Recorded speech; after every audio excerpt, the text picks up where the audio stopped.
I've done a video before about a very small aspect of Hollow Knight, the benches. Such a small detail in a massive game made quite the impression on me, and it was at a point in my life where I needed to learn to take a break. And ever since then I've wanted to talk so much more about this game because it's such a fantastic game, but I have a recurring problem where I just don't know how to write what I'm thinking.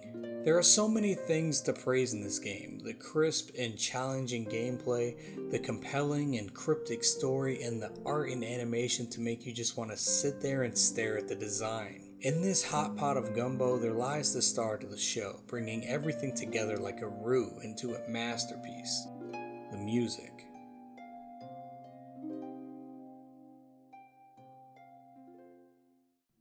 The music is the driving factor of atmosphere in this game, and man is it laid on thick. Entering Hollow Nest sets you into a feeling of solemnness. It's incredibly complicated to explain, but just wandering around the old ruins of this old, once prosperous kingdom, exploring dusty, decrepit caverns, and traversing from area to area just leaves you melancholic, but not crossing over into sadness, because the characters you encounter are so lighthearted, and the music has such an elegance to it that it counters the feeling of depression with perfection.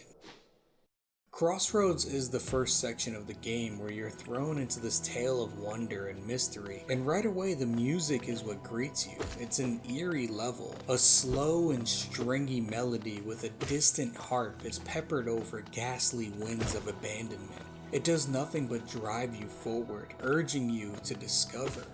The moment I knew that this game was one that I wanted to play for a long while was right after I entered the City of Tears. A lovely piano melody with angelic singing graced my ears as I entered this gloomy city in a state of perpetual downpour. You come across a window high above the ground level, and it's like there has never been a better song to listen to while you sit and look out a rainy window. I don't know how long I looked out that window, not even being able to see anything myself, but captured it in meditation nonetheless, and again cemented into a state of melancholy. These moments are similar to my previous video about taking breaks. There may or may not be benches when you're overwhelmed with these atmospheric melodies, but they offer a break in the pace all the same. While most of what makes Hollow Knight special to me is the slow moments, there is no denying that the action-packed split-second reaction gameplay is the claim to fame here. Whether it's combat or platforming, it's executed perfectly.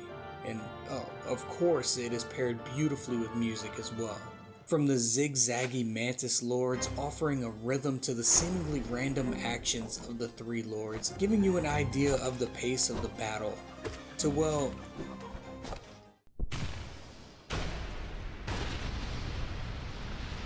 Nightmare King, a devilish, heavy, and unforgiving soundtrack telling you to just fuck off and you aren't winning no matter what you do. I'm a little bitter over Nightmare King, no matter how badass his song is. The combat is flawless, it's incredibly tough, but it's fair, and once you perfect the rhythm of the fight, you can win, but only then. This is a game devoid of hand-holding, and it's better off for that. It's not all melancholy and runes outside of combat though. The map of Hollow Nest is incredibly large and offers so many different biomes, all with their own tones, atmosphere, and of course sounds, but all staying cohesive to the game's theme as a whole.